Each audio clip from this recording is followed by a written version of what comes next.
വിദേശ രാജ്യങ്ങളിൽ ഉന്നത വിദ്യാഭ്യാസം നേടാൻ ആഗ്രഹിക്കുന്ന ഇന്ത്യൻ വിദ്യാർത്ഥികൾ UK ഒഴിവാക്കുന്നു. പഠനത്തിനായാലും ജോലിക്കായാലും വലിയ തുക ചെലവാകുന്നു എന്നതാണ് UKയിലേക്കുള്ള കുടിയേറ്റത്തിൽ വെല്ലുവിളിയായി നിൽക്കുന്നത്.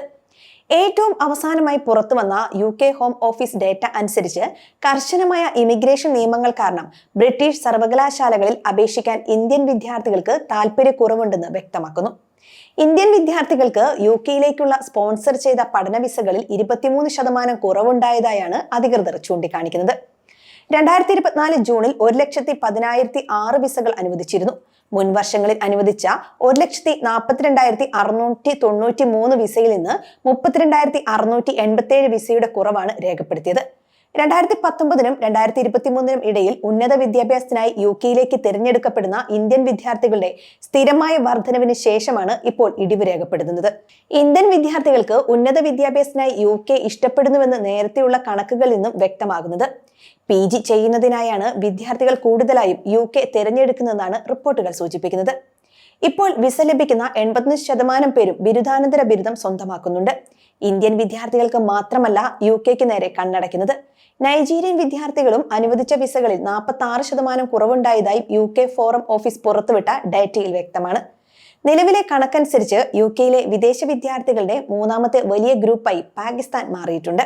2019-നും 2023-നും ഇടയിൽ വിദേശ വിദ്യാർത്ഥികളുടെ വർധനവിൽ ഭൂരിഭാഗവും ഇന്ത്യൻ നൈജീരിയൻ പൗരന്മാരിൽ നിന്നുള്ളവരായിരുന്നു. എന്നാൽ രാജ്യങ്ങളുടെ എണ്ണത്തിൽ വൻ കുറവാണ് ഇപ്പോൾ രേഖപ്പെടുത്തിയിരിക്കുന്നത്. എൻറോൾമെന്റിനും സാമ്പത്തിക സ്ഥിരതയ്ക്കും അന്തർദേശീയ വിദ്യാർത്ഥികളെ വളരെയധികം ആശ്രയിക്കുന്ന UK സർവകലാശാലയ്ക്ക് സംഖ്യയിലുള്ള ഈ പെട്ടെന്നുള്ള ഇടിവ് കാര്യമായ വെല്ലുവിളികൾ സൃഷ്ടിച്ചേക്കാം. ആശ്രിതർക്കുള്ള വിസ നയങ്ങൾ അടുത്തിടെ UK സർക്കാർ കർശനമാക്കിയതാണ് സ്റ്റുഡന്റ് വിസ കുറയാനുള്ള പ്രധാന കാരണങ്ങളിലൊന്ന്. ഗവേഷണാധിഷ്ഠിത ബിരുദാനന്തര ബിരുദ വിദ്യാർത്ഥികൾക്ക് മാത്രമേ അവരുടെ പങ്കാളികളെയും കുട്ടികളെയും UKയിലേക്ക് കൊണ്ടുവരാൻ കഴിയൂ. ഈ നയം മാറ്റം 2023-ലെ ഇതേ കാലയളവിനെ അപേക്ഷിച്ച് 2024-ന്റെ ആദ്യ പകുതിയിൽ നൽകിയ ആശ്രിത വിസകളുടെ എണ്ണത്തിൽ 80% ഇടിവ് രേഖപ്പെടുന്നതിന് വഴിയൊരുക്കി.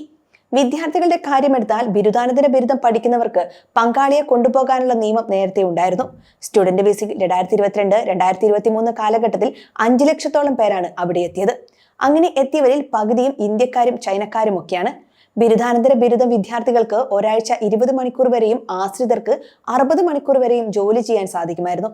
എന്നാൽ പുതിയ നിയമം അനുസരിച്ച് ഇനി മുതൽ ഗവേഷണ കേന്ദ്രീകൃത ബിരുദാനന്തര ബിരുദ കോഴ്സുകൾ പഠിക്കുന്നവർക്ക് മാത്രമേ പങ്കാളികളെ കൊണ്ടുപോകാൻ കഴിയൂ. വിദ്യാർത്ഥികൾ പ്രധാനമായും അങ്ങോട്ടേക്ക് പോകുന്നത് PR ലക്ഷ്യമിട്ടാണ്. പോസ്റ്റ് സ്റ്റഡി വർക്ക് എന്നാണ് അതിനെ പറയുന്നത്. അതായത് പഠനത്തിന് ശേഷം 8 വർഷം അവിടെ പണിയെടുക്കുക എന്നതാണ്. എന്നാൽ കഴിഞ്ഞ ഡിസംബറിൽ വന്ന നിയമപ്രകാരം പഠനത്തിന് ശേഷം 38,700 പൗണ്ട് ശമ്പളമുള്ള ജോലി കണ്ടെത്താൻ കഴിഞ്ഞില്ലെങ്കിൽ UKയിൽ തുടരാൻ സാധിക്കില്ല. അതുകൊണ്ട് തന്നെ PR മോഹിച്ചു പോകുന്ന കുട്ടികൾക്ക് ഇത് പ്രതിസന്ധി സൃഷ്ടിക്കുന്നുണ്ട്. വിദേശ വിദ്യാർത്ഥികളുടെ എണ്ണം കുറഞ്ഞതോടെ UKയിലെ യൂണിവേഴ്സിറ്റികളും പ്രതിസന്ധിയിലേക്കാണെന്ന് വേണമെങ്കിൽ പറയാം. വിദേശ വിദ്യാർത്ഥികളുടെ വരവാണ് യൂണിവേഴ്സിറ്റികളുടെ സാമ്പത്തിക സ്രോതസ്. വിദേശ വിദ്യാർത്ഥികളുടെ വരവ് കുറഞ്ഞതോടെ വരുമാനം ഇടിഞ്ഞ അവസ്ഥയിലാണെന്നാണ് റിപ്പോർട്ട്. ഈ പ്രവണത തുടർന്നാൽ ആഗോള രംഗത്ത് UK യൂണിവേഴ്സിറ്റികളുടെ പ്രസക്തി നഷ്ടപ്പെടുമെന്ന മുന്നറിയിപ്പും വിദഗ്ധർ നൽകുന്നുണ്ട്.